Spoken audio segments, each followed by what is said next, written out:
Hoy vamos a abordar el punto más crítico o debatido por aquellos creyentes que hoy apoyan y promueven el divorcio y un segundo matrimonio o recasamiento.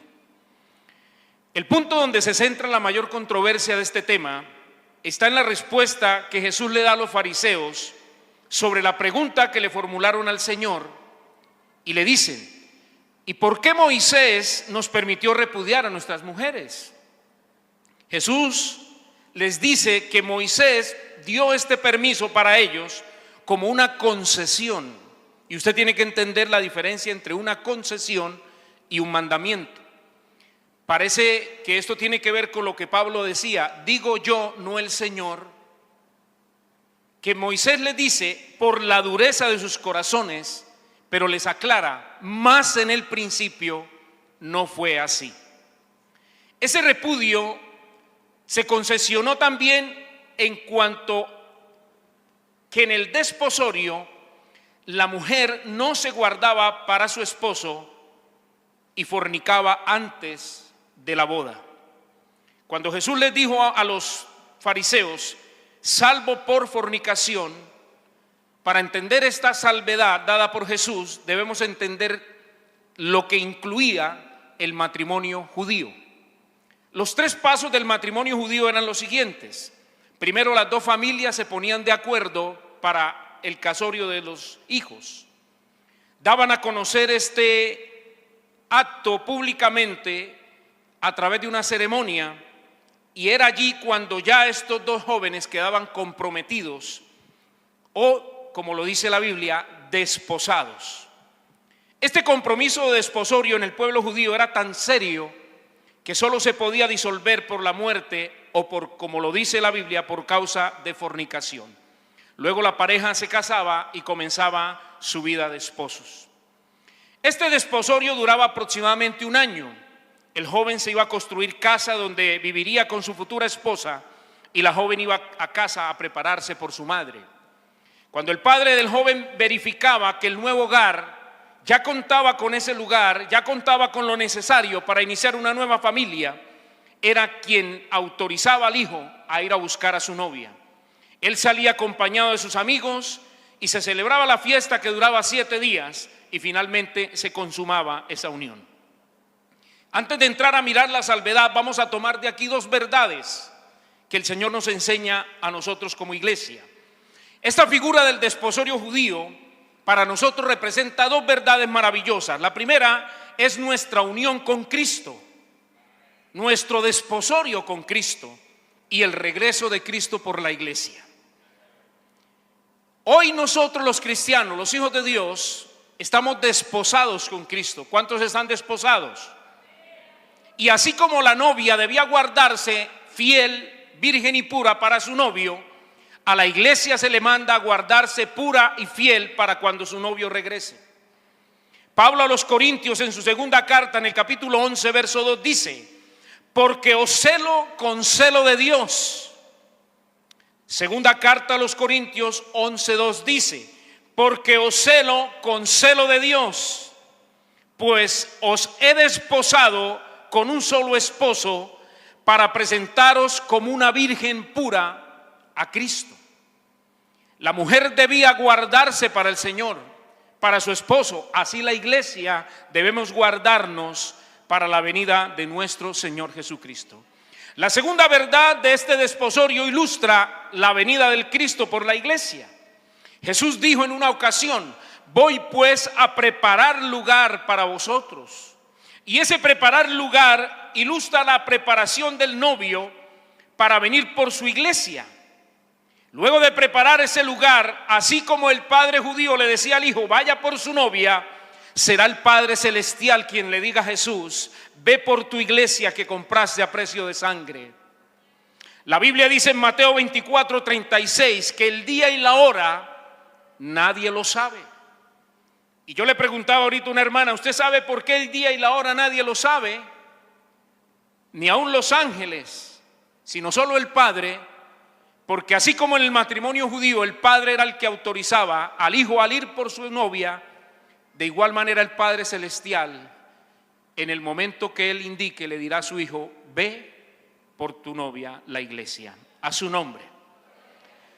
Retomando la salvedad de Jesús en Mateo 5:32, era en el momento de consumar ese matrimonio, en la noche de bodas, que si el novio hallaba que esta joven no se había guardado para él en el tiempo del desposorio y había fornicado estando en casa de sus padres, era en ese momento en que la repudiaba, la despedía y la entregaba a sus padres, y según la ley esta mujer moría apedreada. Vamos a mirar el contexto de esta palabra. Deuteronomio 22, verso 13 al 22, vamos a leerlo en la versión 60 todos, por favor. Deuteronomio 22, verso 13 al 22. Las leyes sobre la castidad. Dice la Biblia, léalo conmigo. Cuando alguno tomare mujer y después de haberse llegado la aborreciere y le atribuyere faltas que den de qué hablar y dijere, a esta mujer tomé, me llegué a ella y no la hallé virgen, entonces el padre de la joven y su madre tomarán y sacarán las señales de la virginidad de la doncella a los ancianos de la ciudad en la puerta. Y dirá el padre de la joven a los ancianos, yo di mi hija a este hombre por mujer, y él la aborrece. Y aquí le atribuye faltas que dan de qué hablar, diciendo, no he hallado virgen a tu hija, pero ved aquí las señales de la virginidad de mi hija, y extenderán la vestidura delante de los ancianos de la ciudad. Entonces los ancianos de la ciudad tomarán al hombre y lo castigarán, y le multarán con 100 piezas de plata, las cuales dará el padre de la joven, por cuanto esparció mala fama sobre una virgen de Israel, y la tendrá por mujer y no podrá despedirla en todos sus días. Mas si resultare ser verdad que no se halló virginidad en la joven, entonces la sacarán a la puerta de la casa de su padre y la apedrearán los hombres de su ciudad y morirá. Pero mire la segunda parte de este verso. Déjemelo por favor en la primera parte. Dice, por cuanto hizo vileza en Israel, fornicando en casa de su padre. Así quitarás el mal en medio de ti. Cuando Jesús le dijo a los fariseos en Mateo 5 y en Mateo 19 que esa salvedad de fornicación se daba y se permitía el repudio, se refería a esa fornicación que cometía la joven, no después de casarse, sino durante el desposorio, cuando estaba comprometida con su novio. En este caso específico, Jesús dice que ahí era el momento en que el joven repudiaba a su esposa, a su compañera. No como muchos hoy aprueban que si una pareja comete infidelidad después de haber sido casados, adulterio, la víctima del engaño tiene la opción de casarse, tomando como base bíblica este pasaje de Mateo 5, 31 y 32 y Mateo 19. Pero resulta, hermano, que estas personas que aprueban esto solo le dan la ventaja de volverse a casar, supuesta ventaja, a la víctima, pero al victimario, supuestamente él queda casado. ¿Cómo es posible que la unión sexual pueda romper el vínculo matrimonial o pueda romper el pacto? Cuando Pablo le escribe a los Corintios en capítulo 3 de Gálatas, verso 15, dice que un pacto, así sea de hombres, no se puede invalidar. Hermano, hablo en términos humanos. Un pacto, aunque sea de hombre, una vez ratificado, nadie ¿qué? Déjeme el texto ahí un poco, por favor. Nadie lo invalida ni le añade. Y si eso es un pacto de hombres, ¿cuánto más es un pacto matrimonial que se hace delante de Dios? A su nombre. De manera, mi amado hermano, que yo quiero dejar claro hoy ante la iglesia, que son muy pocas las voces que se levantan a favor del matrimonio. Y puede ser que hoy su matrimonio esté pasando por un momento difícil, porque todos los matrimonios lo vivimos. Dígame a mí que voy a cumplir 30 años de estar soportando a mi esposa y ella soportándome a mí también. Aprovecho que no está aquí, pero ella me está mirando. Entonces, mi amado hermano, a veces los matrimonios pasamos por situaciones difíciles, en que quisiéramos quizás que anocheciera y no amaneciera. Pero déjeme decirle que al saber que un pacto no se puede romper solo con la muerte, esto nos ayuda a decirle al Señor cámbiame a mí y haz de mí ese excelente esposo que mi esposa necesita. Quizás el que tenga que cambiar en su relación matrimonial sea usted y no su cónyuge, para que las cosas mejoren.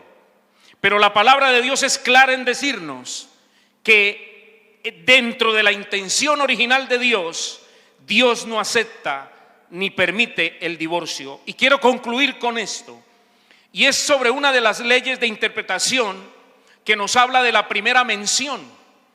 Esta primera mención se refiere a lo que Dios dispuso de determinado tema cuando organizó la tierra, los cielos y al ser humano. La primera mención que hace Dios sobre el matrimonio se encuentra en Génesis 2, 18 al 24. Y lo primero que dice Dios es: no es bueno que el hombre esté solo. Pero en el verso 24 dice: por tanto dejará el hombre a su padre y a su madre, y se unirá a su mujer, y los dos serán una sola carne. De manera que la primera intención de Dios frente al matrimonio es que sea indisoluble, solo para entre cónyuges, y que solo la muerte lo pueda separar. Algunos llaman a esto contexto original, pero me gusta cómo lo dice la NTV en Mateo 19, 4 al 8, leámoslo. Ahí lo llama la intención original de Dios. Mi amado hermano, que eso es lo que realmente debe importarnos. ¿Cuál es la intención de Dios con el matrimonio? Y no lo que hoy el mundo pretende enseñar y promover, el adulterio en los hogares. Dice así: Jesús respondió: ¿no han leído las Escrituras? Esto se lo está diciendo a las personas que supuestamente eran los que más conocían la Biblia. Allí está escrito que desde el principio Dios los hizo hombre y mujer. Y agregó: esto explica por qué el hombre deja a su padre y a su madre y se une a su esposa, y los dos se convierten en uno solo. Como ya no son dos sino uno, que nadie separe lo que Dios ha unido. Entonces le preguntaron: ¿por qué Moisés en la ley? ¿Por qué dice Moisés que en la ley un hombre podría darle a su esposa aviso de divorcio por escrito y despedirla? Jesús contestó: Moisés permitió el divorcio solo como una concesión ante la dureza del corazón de ustedes. Pero mire lo que dice la segunda parte: pero no fue la intención original de Dios. A su nombre. Colóquese de pie, mi hermano. Hoy, aunque muchos promuevan esto, lo prediquen y lo enseñen, es la respuesta de ellos, pero no es la intención original de Dios. Y yo quiero terminar con un testimonio que me contaba el pastor Víctor, que me impactó muchísimo referente a este tema. Solo se lo cuento cuando estén todos de pie. Y es que aquí a la iglesia llegó una pareja, aquí a nuestra iglesia. Ellos fueron a un encuentro de primer nivel. Vinieron del encuentro y este hermano tuvo un sueño que vino y se lo contó al pastor Víctor. Él soñó que él se presentaba ante el trono blanco. Cuando hablamos del trono blanco estamos hablando del juicio final, donde se abrirán los libros.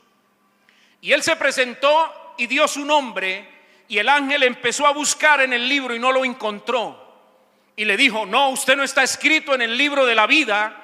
Y ya iba a cerrar el libro y lo iban a mandar al lago de fuego. Pero él en el sueño le dijo: no, búsquelo. Yo fui a encuentro. Yo asistí a embajadores de Cristo, no mentiras. Él le reclamó al ángel que por qué él no estaba escrito en el libro de la vida. Y el ángel nuevamente volvió a buscar en el libro. Y dice que encontró en un lugar y le dijo: usted estuvo escrito aquí hace 20 años, pero hace 20 años fue borrado del libro. Cuando él despertó, entendió que hacía 20 años había abandonado a su esposa y se había ido a vivir con esa mujer. Mi amado hermano, aquí en la tierra la gente toma decisiones, pero el cielo ya determinó lo que está escrito. Amén. Que Dios nos ayude a permanecer fieles a nuestra esposa hasta que la muerte sea lo único que nos pueda separar. Que usted, joven, jovencita, entienda esta verdad y llegue al matrimonio sabiendo que esto no es por un rato, es para toda la vida. Por eso ore al Señor y decida bien. Amén.